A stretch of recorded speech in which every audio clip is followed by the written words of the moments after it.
Mtangazaji, mimi kama mgombea wa Chama cha Mapinduzi, mimi siendi kufanya mimi kama Frank Mang'ati.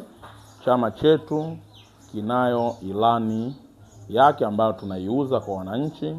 Ili tunasema tukichaguliwa tutakwenda kuyafanya hayo baada ya kuchaguliwa.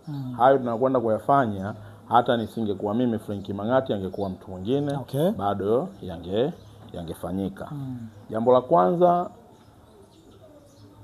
kwenye utekelezaji wa ilani, tukianza na sekta ya elimu, tutakwenda kukarabati majengo yote ya shule za msingi na sekondari.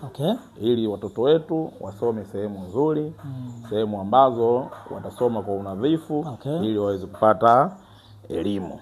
Lakini la pili, tutaongeza madawati kwa wingi, ili watoto wetu wasibanane ama wasikae chini katika shule zetu zote.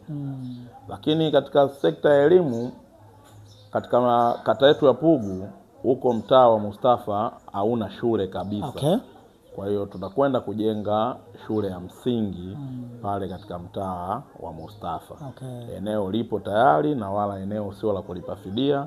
Kwa hiyo na sisi kama chama tumejiandaa kwenda kuishauri serikali pale tuweze kujenga shule ya msingi, ili watoto wetu wanaoishi kwenye mtaa ule wasiende mbali na maeneo yao ya kwenda kupata elimu, ili tuweze kutoa relief kwa wazazi, kwa maana kumsafirisha mtoto kila siku tofauti na kumvusha barabara kwenda shuleni.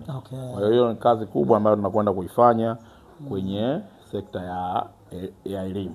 Lakini tukienda kwenye sekta ya afya, kwenye sekta ya afya kwanza tunamshukuru Rais wa Jamhuri ya Muungano wa Tanzania, Daktari Samia Suluhu Hassan. Kwenye sekta ya elimu ameshaingiza fedha shilingi bilioni 5 kwa ajili ya ujenzi wa hospitali ya ghorofa 4 pale katika hospitali kituo chetu cha afya cha Pugu. Kwa hiyo tunaamini baada ya ujenzi ule hospitali ile itakuwa kubwa sana. Sasa tunahitaji kuwa na zahanati ili sasa kupunguza foleni pale, kwa sababu hospitali ile itapojengwa kutakuwa hakuna transfer tena, bwana nenda Amana, hakuna. Tukitoka pale utapelekwa Muhimbili. Umeelewana vizuri Kwa hiyo tunakwenda kujenga zahanati katika mtaa wa Kinyamwezi. Mtaa wa Kinyamwezi tunakwenda kujenga zahanati.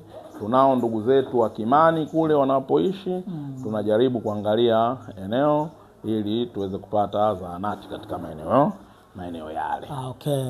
Na